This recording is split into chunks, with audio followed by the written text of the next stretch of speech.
C'est étonnant, non? Les chroniques de la haine ordinaire.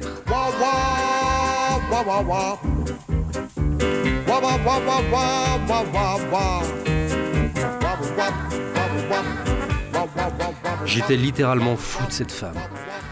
Pour elle, pour l'étincelance amusée de ses yeux mouillés d'intelligence aiguë, pour sa voix cassée, lourde et basse et de luxure assouvie, pour son cul furibond, pour sa culture, pour sa tendresse et pour ses mains, je me sentais jouvenceau fulgurant, prêt à soulever d'impossibles rochers pour y tailler des cathédrales où j'entrerais botté sur un irrésistible alezan fou. Lui aussi. Pour elle, au soir d'usure casanière où la routine alourdit les élans familiers en érodant à cœur les envies conjugales, je me voyais avec effroi quittant la mère de mes enfants eux-mêmes, mon chat primordial, mon chien essentiel, et même la cave voûtée, humide et pâle qui sent le vieux bois, le liège et le sarment brisé, ma cave indispensable et secrète où je parle à mon vin quand ma tête est malade.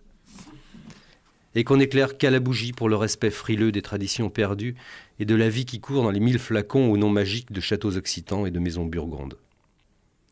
Pour cette femme à la quarantaine émouvante, que 3 ridules égratignent à peine, 3 paillettes autour de ses rires de petite fille encore, pour ce fruit mûr à cœur et pas encore tombé, pour son nid victorien et le canapé noir où nous comprenions Dieu en écoutant Mozart, pour le guerlin velours aux abords de sa peau, pour la fermeté lisse de sa démarche Dior et de soie noire aussi, pour sa virilité dans le maintien de la gauloise et pour ses seins arrogants toujours debout, même au plus périlleux des moins avouables révérences, pour cette femme infiniment inhabituelle, je me sentais au bord de renier mes pantoufles. Je dis qu'elle était infiniment inhabituelle, par exemple. Elle me parlait souvent en latin, par réaction farouche contre le laisser-aller du langage de chez nous que l'anglomanie écorche à mort. Nos dialogues étaient fous. Qu'Ovadis dominait? Et toi, la Matelus? En sa présence, oui, il n'était pas rare que je gaudriolasse ainsi, sans finesse, dans l'espoir flou d'abriter sous mon nez rouge de clown les mois profonds d'être avec elle. Elle avait souvent la bonté d'en rire, exhibant soudain ses clinquantes canines dans un éclair blanc suraigu qui me mordait le cœur. J'en étais fou, vous dis-je. C'était le 16 octobre.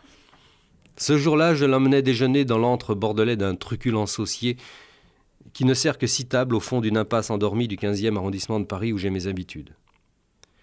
Je nous revois dégustant de moelleux bolets noirs en célébrant l'automne, romantiques et graves d'une gravité d'amant crépusculaire. Elle me regardait pâle et sereine comme cet enfant scandinave que j'avais entrevu penché sur la tombe de Stravinsky par un matin froid de Venise. J'étais au bord de dire des choses à l'eau de rose quand le sommelier est arrivé. J'avais commandé un Figeac 71, mon Saint-Émilion préféré. Introuvable, sublime. Rouge et doré comme peu de couchers de soleil. Profond comme un la mineur de contrebasse. Éclatant en orgasme au soleil. Plus long en bouche qu'un final de Verdi. Un vin si grand que Dieu existe à sa seule vue. Elle a mis de l'eau dedans, je l'ai plus jamais aimé. Quant à ces féroces soldats, qui boivent ou pas de la flotte, je le dis, c'est pas pour cafeter, mais il faut rien qu'à mugir dans nos campagnes.